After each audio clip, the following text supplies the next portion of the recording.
Never would have thought this would have happened.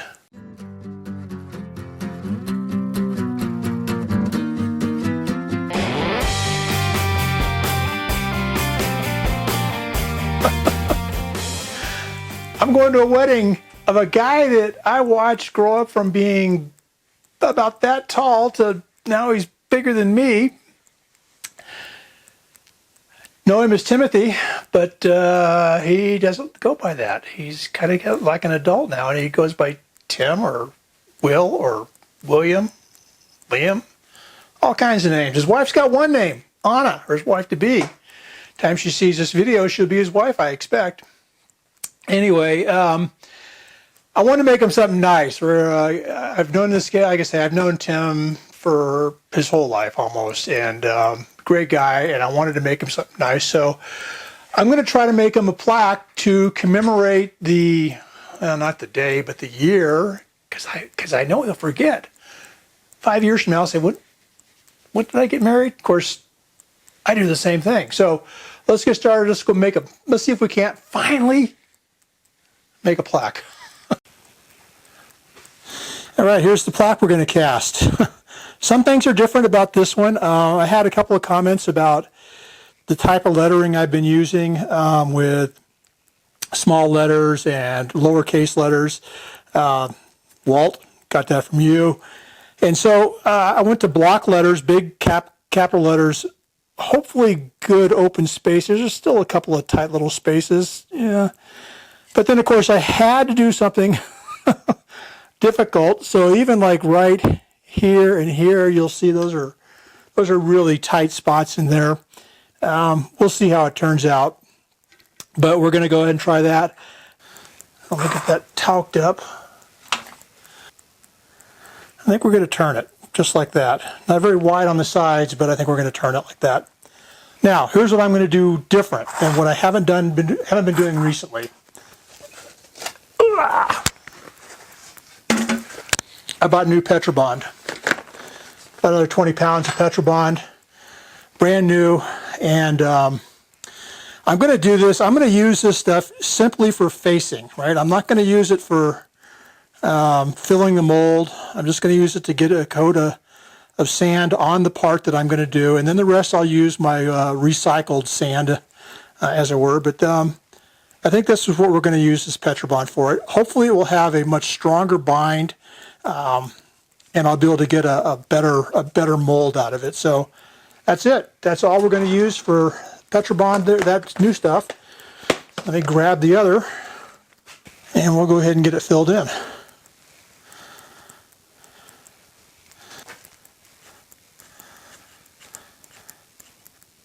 Okay, there's my, what you call it, multicultural mold.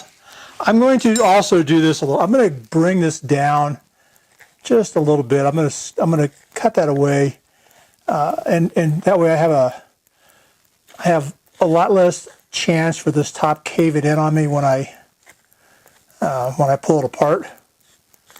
And then we'll just use the cope to fill in the gap there. Look, I'm already mixing things. Let's go ahead and get this cleaned out.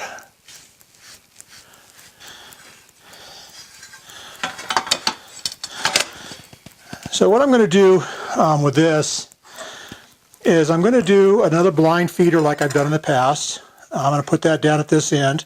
So I'll have the sprue will come in. It will run this direction. I will have a blind feeder that comes across. I will gate into two parts of the mold. I'm going to gate those into the cope. And then on the back side here, I was told before I did, the last thing I did, I vented it like right here, right on the part. I was told not to do that. I was told I would be better off if I brought it out. I don't know why, but that's what I was told, so that's what I'm going to do, because Mama raised me to be obedient. So we're gonna talc this up. I'm going to go ahead and face it again with Petrobond. I probably don't need to on the back side, but I figure what the heck. All right. Let's get this, let's get this filled in. Oh, and I forgot my stuff. Ah. All right. Let's put the sprue down around here. And the vents, I'll put them out here. I can find the edge of my part. I'll put one vent here. And the next one, we'll put it right there. Okay, now we can get it filled in.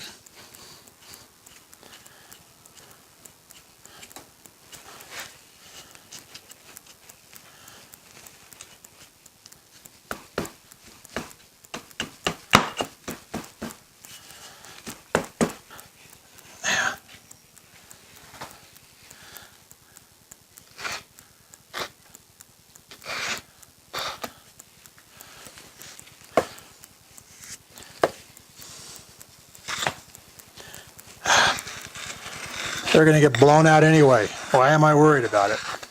I'm sure there's a reason. I'm sure I'll hear about it. Okay, let's get our pouring basin cut in. I got my little tool here. There it is for checking it. But I'm going to try it first. I'm going to try just doing it this time. Why not? And let's see. I'm going this. I think I'll put the basin on this edge of the flask. I'm going to cut that down in there. And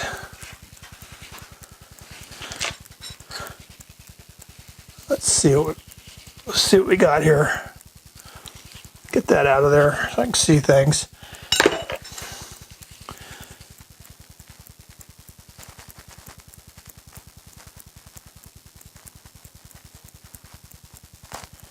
Let's just see if we're getting to the point where we can actually cut these things without relying too much on that form that I've got.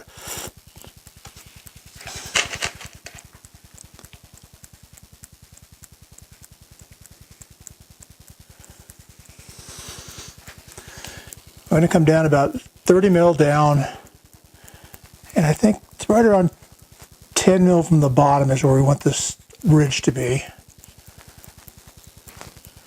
I need a narrower spoon. I know. There's always a need for another tool.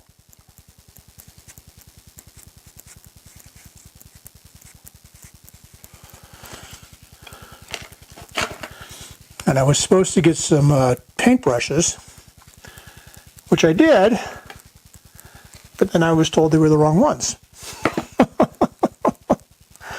Oh, what did I do with my part? There it is. Let's just see how we fit.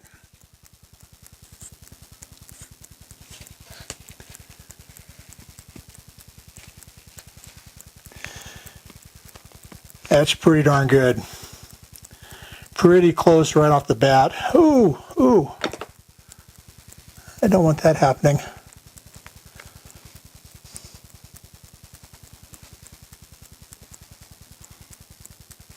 Let me get some air and we'll blow this thing out. All right, let's get it off there.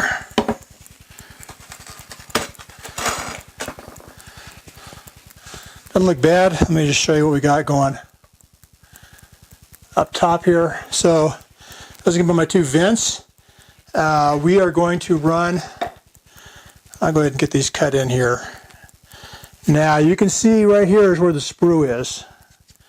So I'm going to go ahead and run my blind feeder right about here. Nice and irregularly shaped. It's not supposed to be. It's supposed to be nice and straight. Let's see, how deep am I? I think I'm a little bit higher.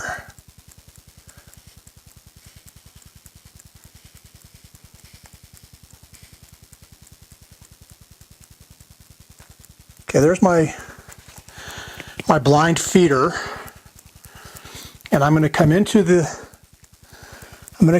part with gates up in the cope here. So we're just going to cut them in like so.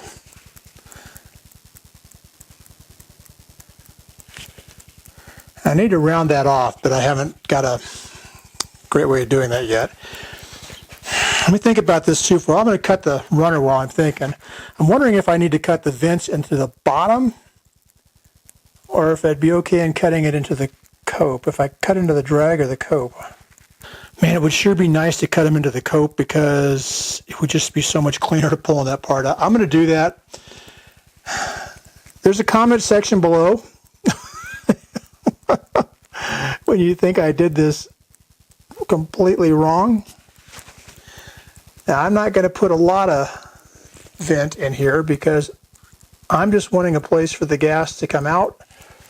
Whatever's getting compressed in there when I push when the metal comes in. So I'm not doing a huge one. I don't want to spend all my life cutting this stuff apart. So I think that's it. I think I've got my blind feeder cut okay. I've got my runners or my gates into the part. I've got vents cut. I've got the runner cut off the sprue. So all I have to do now is get this bad boy out of here. And I'm real thrilled with this method of doing this, especially when I go to tap them in here to loosen the part. I'm just not real thrilled with it. I like what I've seen Martin do, where he's got a rod with a point on the tip of it that he'll put down in the part, and he can hold the part down and tap it. I kind of like that, but I don't have that. So we're going to go with what I have, which is these screws. And we're going to just tap it side to side, this way and this way, and see if we can't get, you can't see that, can you? We're going to tap it this way and this way and this way and this way. And hold it down while we're doing it. Because I don't want it to come breaking out of there. And I was watching Martin. He just came out with a video today, I guess it was, in which he, I can't remember if it was while he was singing Paul's praises, or if it was after he sang Paul's praises, or maybe it was before he sang Paul's praises, that he was tapping his, and I saw the part actually, I could see it move side to side when he was tapping it. It wasn't a great deal, it was just enough to get the part loose in there, but it was enough that I could see it. I'm going to blow this out of here now. And I don't have enough air pressure to do anything.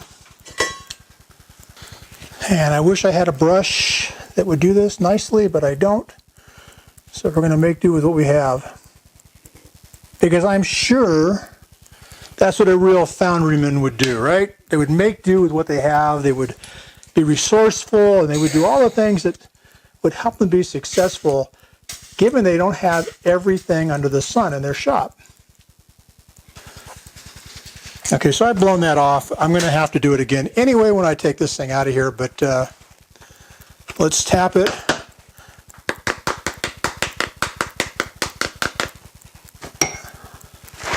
Say a quick prayer, and let's lift this thing straight out of here.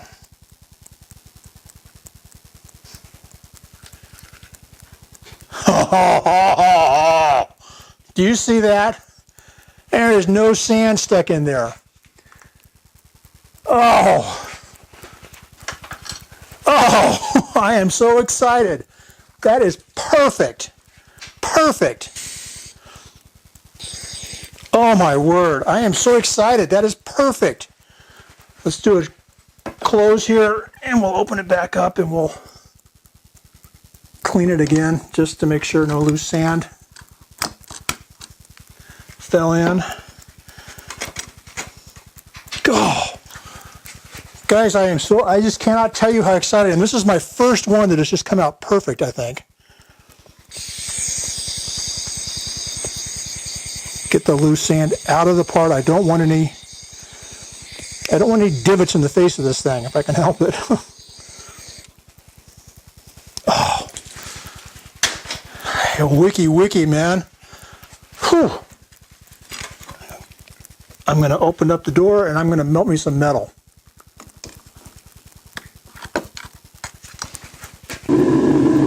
What do you do while you're waiting for your metal to melt?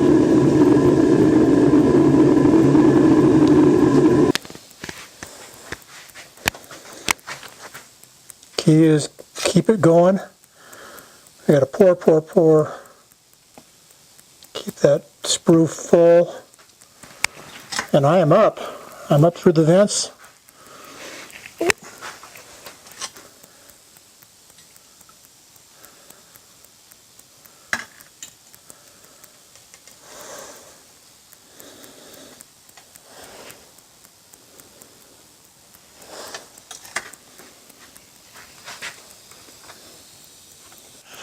All right, it's only been probably 10 or 15 minutes since I poured, but everything feels solid, so I'm going to assume it's cold inside. Let's open this thing up and see what we got. There's our. Can you tell it's still warm? This is what I'm really interested in right here. Oh man, I think it worked. I can't believe it. Oh, the 8's not great. The heart is perfect. I got some sanding to do on the surface where I screwed it up with a drill. Yeah, baby. You can't see that. Sorry, I'm not sharing. Let's see if I can tilt this up so you can see it. You see that? That came out really well. I got a little bit I got to do with the 8. I'm not sure what I'm going to do there to clean it up, but everything else looks really good. I'm pretty darn happy with that. So let me get it. Next thing is to get it just kind of finished. You know what? Let me just take a sec here and go through. I called this the other day. I called the anatomy of a pour, and I thought, you know, it's worthwhile looking at this stuff just to see how everything turned out and how the pour actually happened. So we have, I can't see where I'm at here. How about right there? I've got my pour basin. I've got the ridge in here. It's pretty close to 10 millimeters off the bottom. It comes down through a tapered sprue into a runner. The runner was pretty good size as I wanted plenty of metal in there. You can see that the runner comes in below the feeder here. Let's see if I can turn it so you can see it like that. Runner comes in below the feeder, and then the feeder comes in with the gates on the top they were in the cope. They came in off the top, and then I vented off the top of the part as well, or actually the back of the part, but up into the cope. So. And everything's there. I mean, I'm pretty pleased with that. Oh yeah, let me get it cleaned up and we'll finish this video. All right, well you saw it. I'm pretty darn pleased. I think it came out really well. Let me get a little closer here for you. See if we can't focus in on that. I think those letters came out pretty clear. And as I'm looking at the monitor, get over it. Came out pretty darn clear. I'm pretty happy. The hearts, I was afraid that the little fine parts in the heart here, the top would be a problem, and they actually turned out. So here's what I did different. You saw the casting, you saw all the pieces. Big block letters. That was again, that was given to me by Walt. You can see his comments on my videos quite frequently. He suggested that, and I used new Petrobond for the facing sand, and I think that was a huge part of it too. It held together because even in the tiny spots, it held together really well. So pretty happy with that. I got to get on a plane. I got to go see these kids get married. These people, adults. Anyway, there you go. You guys have a great day. We're going to have a great day at the wedding.